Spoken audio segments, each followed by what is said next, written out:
Assalamualaikum warahmatullahi wabarakatuh. Waalaikumsalam warahmatullahi wabarakatuh. Rekan-rekan mahasiswa dari Universitas Negeri Surabaya yang saya hormati, terima kasih telah kunjung mengadakan penelitian di UPT SD Negeri 162 Gresik. Kita penyelenggara pendidikan atau selaku guru, yang pertama yang harus kita persiapkan sebelum masuk di kelas itu adalah rancangan pembelajaran, atau kalau di guru itu bahasanya RPP. Jadi di RPP itu sudah tertulis jelas apa yang dilakukan di dalam kelas. Jadi skenario pembelajaran itu sudah terekam di RPP.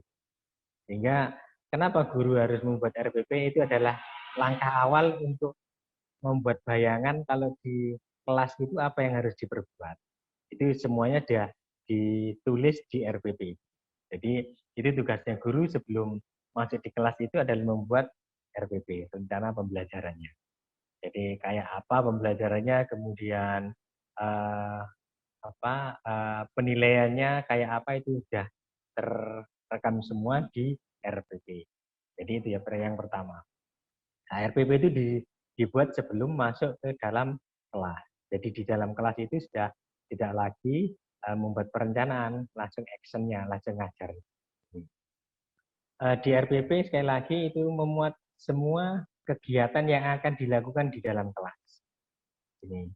Kalau tidak membuat RPP, maka nanti di dalam kelas akan bingung apa yang perlu disampaikan, kemudian metodenya bagaimana, penilaiannya bagaimana, itu nanti akan bingung, akan susah di dalam kelas. Kalau RPP sudah jadi, enak kita pembelajarannya mulai awal sampai akhir kan sudah ada di RPP, jadi sudah jelas di situ. Jadi persiapannya itu yang pertama RPP. Yang kedua, kalau di dalam kelas itu mental seorang guru harus betul-betul siap. Artinya betul-betul siap itu guru harus percaya diri. Walaupun toh pastinya di materi itu pun juga kita namanya manusia kan ada terbatasnya. Tidak semua menguasai, apalagi di SD itu kan guru dituntut semua muatan pelajaran, semua mata pelajaran. Jadi walaupun toh ada kekurangan itu, guru tetap harus percaya diri, ya. Sehingga muridnya pun nanti akan yakin bahwa apa yang disampaikan guru itu adalah benar. Ya. Jadi yang pertama, yang kedua itu, jadi percaya diri. Yang ketiga, kalau nanti guru itu masuk di kelas, bagaimana caranya membuat siswa itu senang? Bagaimana siswa itu kerasan belajar dengan kita? Ini yang perlu disampaikan ketika nanti ngajar di dalam kelas. Jadi sebelum pelajaran, sebelum masuk di kelas, rekan-rekan mahasiswa ini itu yang perlu dipersiapkan. Ya, yang pertama saya bilang tadi RPP-nya jangan lupa buat RPP. Yang kedua harus ini ya percaya diri, ya percaya, jangan lupa buat yakin, ya, meyakinkan ini. Kemudian ini persiapan. Rekan-rekan sekalian, ketika rekan-rekan sekalian kemarin sudah masuk di ruang kelas, ada beberapa catatan yang perlu diperbaiki, diantaranya RPP tadi ya, RPP, sehingga masuk di kelas itu harus bawa RPP, ya. Dan kalau sekarang itu hukumnya wajib bagi guru untuk membuat RPP itu, buat persiapan. Ini RPP-nya itu harus dibuat sehingga jalannya pembelajaran itu tidak bingung lagi, ya, tidak bingung lagi. Kalau sudah membuat RPP pastinya sudah punya rancangan. Oh, kelas ini nanti waktunya materi ini, medianya yang cocok berarti ini. Jadi sudah disiapkan sebelumnya. Selain RPP, dalam kegiatan pembelajaran itu sebelum pembelajaran dimulai, seorang guru itu harus menjelaskan KD, kompetensi dasarnya. Kompetensi dasar itu apa yang akan dibahas, materi apa yang akan dibahas, materi apa yang dipelajari itu adalah kompetensi dasarnya. Jadi disampaikan dulu, anak-anak pada hari ini kita akan belajar materi ini, materi ini, materi ini. Sehingga anak pun akan terarah nanti, oh sekarang berarti pelajarannya ini, materinya yang kita pelajari ini. Jadi, kemudian yang berikutnya, pengelolaan kelas oleh guru.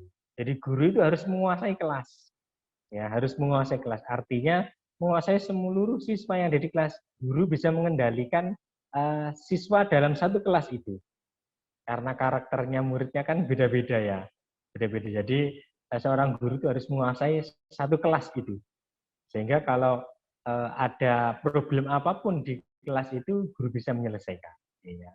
Jadi pengelolaan kelas oleh guru. Yang kedua, metode yang disampaikan itu tidak hanya metode ceramah. Ya. Metode ceramah itu kan satu arah. Guru menerangkan saja, guru ini ngomong, muridin doa ya. Itu jadi metodenya harus bervariasi. Ya. Selain ceramah, ada diskusi, ada penelitian. Ini yang membuat dibuat siswa kita itu merasa tertantang sehingga mereka bisa mengikuti dengan baik proses pembelajarannya itu. Yang ketiga yang perlu diperbaiki ketika ngajar kemarin itu teknik bertanya. Guru walaupun bertanya kepada siswa, itu yang pertama yang harus diperhatikan, pertanyaan tidak monoton. Artinya anak-anak ini apa, ya, atau sebagainya. Jadi pertanyaannya pun bisa dibuat sekreatif mungkin sehingga anak-anak itu terangsang untuk menjawab.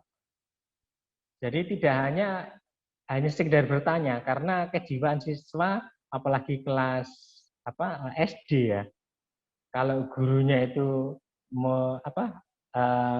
melontarkan pertanyaan yang agak keras, mungkin takut. Kalau siswa itu sudah takut, maka apa yang ada di pikirannya pun akan biar tidak bisa menjawab. Ini ya.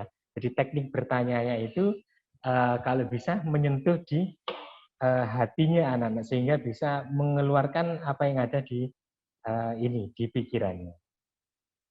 Kemudian berikutnya menggali informasi dari berbagai sumber. Artinya kalau ngajar di kelas itu guru harus bisa menghidupkan suasana.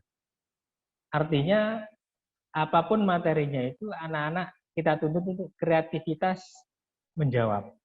Kreativitas mengeluarkan apa yang ada di pikirannya sehingga kita bisa menemukan informasi dari anak-anak.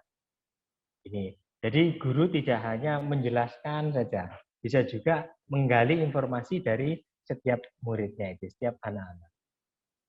Kemudian untuk berikutnya yang perlu dibenahi lagi, yang perlu diperbaiki, di dalam kelas itu anak-anak hendaknya diajak untuk melakukan penelitian. Jadi kalau metode yang digunakan hanya ceramah, mungkin anak-anak bosan. Tapi anak-anak itu kalau melakukan sendiri atau melakukan penelitian itu lebih tertantang. Sehingga anak-anak pun tidak bosan. Ya.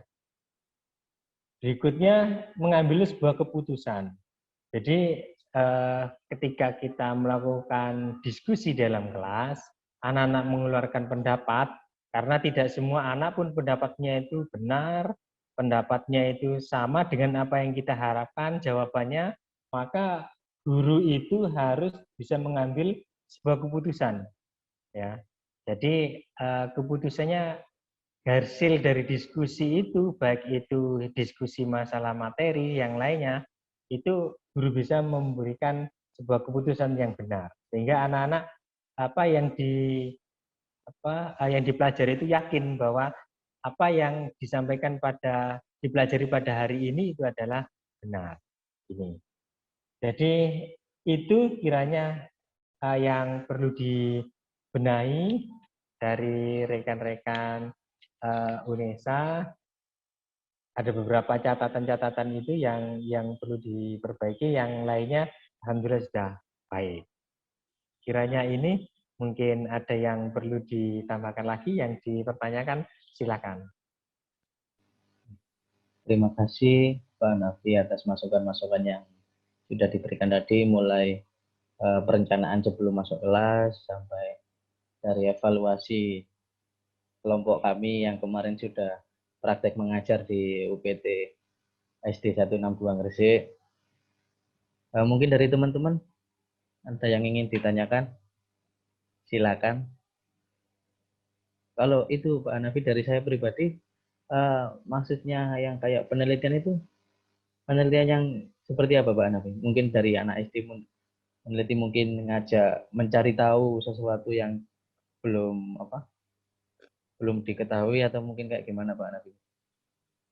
Jadi materi di SD itu kan anak-anak biasanya itu hanya terpaku pada buku, ya, hanya pada buku. Misalnya saja kalau di materi bahasa Indonesia itu buat puisi, ya, buat puisi. Jadi kalau di buku kan sudah ada itu apa cara-cara membuat puisi, ya. Nah, itu nanti bisa dibuat kelompok, ya, dibuat kelompok. Kemudian satu kelompok itu membuat satu karya puisi. Ya. Kemudian kelompok yang lain nanti bisa menilai. Ya, itu misalnya dalam penelitian. Kalau penelitian secara real yang umum itu kan biasanya yang sering itu di pelajaran IPA itu, ya. Yeah.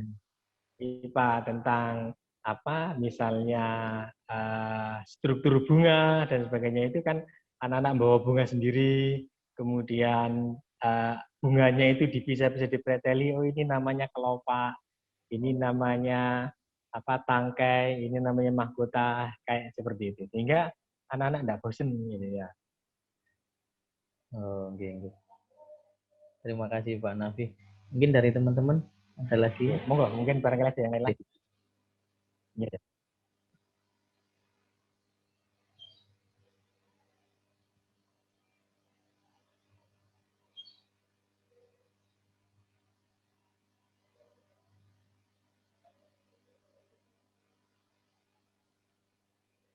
Kalau tidak ada, mungkin itu saja Pak Nafi. Saya selaku perwakilan kelompok mengucapkan banyak-banyak terima kasih atas sambutan dari Pak Nafi dan juga dari rekan-rekan guru yang kemarin sudah menjamu kami, sudah mempersilahkan kami untuk melakukan praktek di lembaga pendidikan. Mungkin itu saja Pak Nafi. Mungkin ada tambahan, mungkin ada closing statement dari Pak Nafi. Untuk kedepannya kita harus bagaimana? Ya. Oke, nanti kalau ada butuh apalagi silakan hubungi kami. Insya Allah kami masih terbuka membantu rekan-rekan dari UNESA. Apapun kebutuhannya, selagi kita bisa bantu, insya Allah akan kita bantu. Ini ya. Yang pertama, yang utama jadi seorang guru itu adalah dedikasi guru harus mantap, ini ya. Jadi harus yakin, gitu ya. Harus meyakinkan. Jadi siswa-siswinya itu percaya bahwa oh ini guru kita adalah guru yang profesional, gitu ya. Jadi kalau jadi seorang guru, walaupun toh di luaran sana saya yakin banyak keterbatasannya, tapi kalau ketika kita tampil di depan kelas, kita harus meyakinkan bahwa kita adalah sebagai guru yang profesional. Itu saja dari saya. Karena lebihnya mohon maaf. Assalamualaikum warahmatullahi wabarakatuh. Waalaikumsalam warahmatullahi wabarakatuh. Terima kasih banyak Pak Hanafi. Sama-sama. Semoga sehat selalu Pak. Amin. Amin.